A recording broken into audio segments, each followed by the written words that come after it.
Assalamualaikum warahmatullahi wabarakatuh. Salam. Salam sejahtera untuk kita semua. Om Swastiastu, Namo Buddhaya, salam kebajikan, rahayu. Yang kami hormati pimpinan dan anggota DPR RI Komisi 2, beribu terima kasih. Saya meskipun bukan dari Komisi 2 tapi diperkenankan untuk mendampingi teman-teman yang bekerja di pemerintahan lintas sektor, khususnya tenaga kesehatan bidan yang mengadukan nasibnya. Alhamdulillah Bapak, kami sangat senang bahwa ini terbuka juga untuk umum. Ada beberapa persoalan tadi menimbang amanat konstitusi, mengingat amanat konstitusi Undang-Undang Dasar Negara Republik Indonesia, termasuk juga di pembukaan tentu saja selain di batang tubuh bahwa tugas negara itu adalah melindungi seluruh rakyat dan seluruh tumpah darah, memajukan kesejahteraan umum, mencerdaskan kehidupan bangsa dan seterusnya. Lalu setiap rakyat itu berhak mendapatkan pekerjaan yang layak bagi kemanusiaan. Saya kira itu adalah sepakat dengan anggota Komisi 2 menjadi pegangan yuridis kita, dan tentu mengingatkan pula bahwa Indonesia negara hukum, sehingga seperti apa yang disampaikan oleh pimpinan dan anggota Komisi 2, penting kiranya bahwa persoalan ini diletakkan dalam perspektif norma hukum, khususnya yang menyangkut tentang aparatur sipil negara, yaitu Undang-Undang ASN. Dengan mengingat Undang-Undang ASN, khususnya tadi disampaikan oleh pimpinan pasal 66 bahwa harus ada penyelesaian paling lambat 24 Desember 2024. Jadi beberapa bulan lagi saja. Dan kebetulan kami juga pernah mendampingi, waktu itu belum ada Undang-Undang ASN yang sangat luar biasa hasil perjuangan kita semua, tentu saja khususnya Komisi 2. Kita pernah melakukan kebijakan afirmatif bagi para tenaga kesehatan untuk bukan P3K, bahkan menjadi PNS di atas usia 35 tahun. Itu bukan sesuatu yang tidak mungkin, asal pijakan kita adalah terutama konstitusi. Ada beberapa turunan dari undang-undang, saya kira kita sama-sama memahami undang-undang pembentukan peraturan perundang-undangan pasal 7, ini juga mungkin kita bisa sharing dengan teman-teman yang hadir di sini, bahwa ada hierarki peraturan perundang-undangan. Pertama Undang-Undang Dasar, kemudian TAP MPR, kemudian Undang-Undang, lalu kemudian peraturan pemerintah pengganti Undang-Undang, lalu peraturan presiden, dan seterusnya. Di dalam penjelasan pasal 7 tersebut, hierarki peraturan perundang-undangan yang di bawahnya tidak boleh bertentangan dengan peraturan perundang-undangan yang di atasnya. Sehingga dengan demikian penting kiranya mohon dukungan, karena saya sangat yakin, saya sangat percaya dan saya sangat menghargai Bapak Ibu di Komisi 2 lebih jauh memahami dari kami yang tidak di Komisi 2 terkait peraturan perundang-undangan menyangkut aparatur sipil negara yang bekerja di pemerintahan di seluruh Indonesia. Tadi disampaikan ada beberapa peraturan menteri, ada beberapa surat edaran. Apakah bisa kiranya nanti mohon kami arahan dan bimbingan untuk sama-sama menganalisis apakah peraturan termasuk Perda tingkat 1, Perda tingkat 2, Pergub, Perbuk, dan Perwalkot itu apakah bertentangan atau tidak dengan peraturan perundang-undangan di atasnya, termasuk peraturan Dirjen, surat edaran Dirjen, peraturan Menteri, tetap tidak boleh bertentangan dengan undang-undang di atasnya. Saya ingin mengambil contoh, izin pimpinan dan mohon dukungannya. Untuk khususnya tenaga kesehatan bidan D4 pendidik ijazahnya. Pada tahun 2022 keluar surat edaran Dirjen untuk teknis rekrutmen mereka menjadi aparatur sipil negara dengan status P3K. Dibolehkan D4 pendidik ijazahnya karena mereka pada hakikatnya seperti yang disampaikan oleh sahabat di Komisi 2, yang penting dilihat mereka bekerja di mana, bukan ijazahnya. Tapi 2023 muncul surat edaran bahwa mereka tidak boleh, tidak bisa mengikuti seleksi. Tetapi ketika mereka mengajukan prasyarat administrasi melalui website resmi BKN dengan mengupload ijazah D4 pendidik, itu tidak ada masalah. Kemudian karena ada surat edaran di 2023, mereka meskipun telah lulus jumlahnya kurang lebih, mestinya ini juga BKN yang punya data, bukan kami yang mencari, bukan bidan yang mengumpulkan.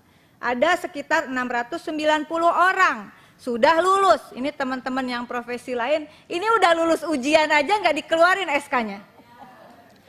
Nah, kemudian di 2024 keluar surat edaran lagi bahwa tidak ada masalah dengan ijazah D4 pendidik.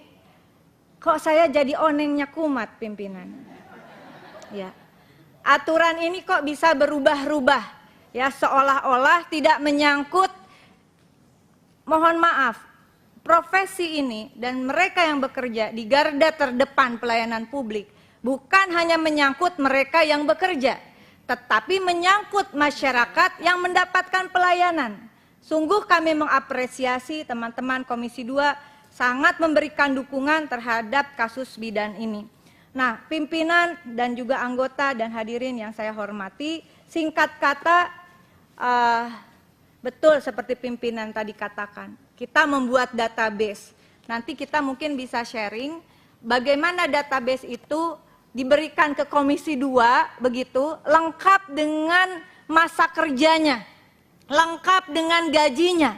Jadi teman-teman Komisi 2 yang sudah luar biasa ini, mereka tidak mungkinlah menelusuri data BKN, meskipun harusnya BKN sendiri yang memberikan. Izin pimpinan, ini ada sekitar 690 orang. Kemarin terakhir dikatakan, yang penting mereka sudah bekerja lebih dari 2 tahun. Ini ada yang sudah 16 tahun, ada yang 14 tahun. Dan mereka ujian, dan mereka lulus tes di 2023. Oleh karena itu, dalam forum ini, dengan segala kerendahan hati kami dan keterbatasan kami terhadap pemahaman norma yuridis tentang aparatur sipil negara, saya mengindikasikan adanya cacat hukum di dalam keluarnya surat edaran Dirjen Tenaga Kesehatan Kementerian Kesehatan, dan oleh karena itu batal demi hukum sesungguhnya karena bertentangan dengan peraturan perundang-undangan di atasnya dan terindikasi kuat. Menurut kami ini ada maladministrasi, sama seperti yang terjadi pada sahabat-sahabat yang lain, pimpinan dan anggota. Apa yang mereka alami sesungguhnya terindikasi kuat cacat administrasi. Jangan karena mereka sedang berkuasa terindikasi cacat administrasi, termasuk yang disampaikan sahabat tadi tentang kondisi di daerah. Saya kira ketika pemerintahan terindikasi kuat cacat administrasi, terindikasi kuat melampaui peraturan perundang-undangan, padahal pemerintahan ini harus dijalankan berdasarkan norma hukum, dalam pandangan konstitusional kami, maka seluruh aturan yang bertentangan itu kiranya batal, dan kemudian mereka yang telah mengabdikan diri kepada negara, para pelayan publik, apalagi sampai masuk skema outsourcing, itu juga bertentangan dengan Undang-Undang Ketenagakerjaan, saya kira Pak, karena tidak semua pekerjaan bisa di-outsourcingkan. Oleh karena itu, di dalam forum ini, izinkan kami memberikan data kepada pimpinan dan anggota Komisi 2 tentang, setidaknya ini bisa menjadi langkah awal kita. Ini orang sudah lulus ujian masalahnya. Mohon dukungannya untuk disampaikan mereka yang telah lulus ya harus diangkat. Keluarkan SK dan NIP-nya. Kalau yang sudah lulus saja tidak diangkat, bagaimana mereka yang lagi ngurusin data? Saya kira ini langkah konkret. Sekali lagi, terima kasih pimpinan, dan mohon maaf kalau saya harus mengatakan ketika pemerintahan terindikasi kuat melakukan maladministrasi dan cacat hukum prosedural, maka rakyat jangan dikorbankan. Kalau urusannya APBN tadi sahabat-sahabat yang di Banggar sudah mengatakan itu akan dialokasikan pimpinan. Saya yakin APBN itu kalau disusun berbasis data yang akurat cukup. Masa buat yang korban judi online aja mau dikasih? Ini orang kerja loh. Asal jangan pada jadi main judi online ya. Terima kasih pimpinan, mohon maaf terlalu panjang. Sahabat-sahabatku terkasih di Komisi 2, terima kasih sekali untuk kesempatannya. Mohon maaf saya berani datang ke komisi lain, tapi saya kira karena mereka ini bekerja di seluruh provinsi di daerah pemilihan kita juga semua. Mohon maaf lahir batin dan selamat Idul Adha juga bagi yang merayakan. Wallahul muwafiq ila aqwamit thoriq. Izin saya berikan data ini kepada pimpinan dan anggota Komisi 2 untuk disampaikan kepada Kemenpan dan juga BKN bahwa ini data konkret orang kerja di lapangan. Vaksin, imunisasi, melahirkan, betul Bapak. Kita nggak tahu loh, kalau nggak ada bidan mungkin tidak ada pimpinan Komisi 2 yang bernama Junimat Girsang. Ya. Dan kita semua, saya juga dilahirkan sama Bu Bidan, namanya Bu Bidan Oom di Garut. Terima kasih. Wassalamualaikum warahmatullahi wabarakatuh. Salam warahmatullahi wabarakatuh. Terima kasih Indonesia.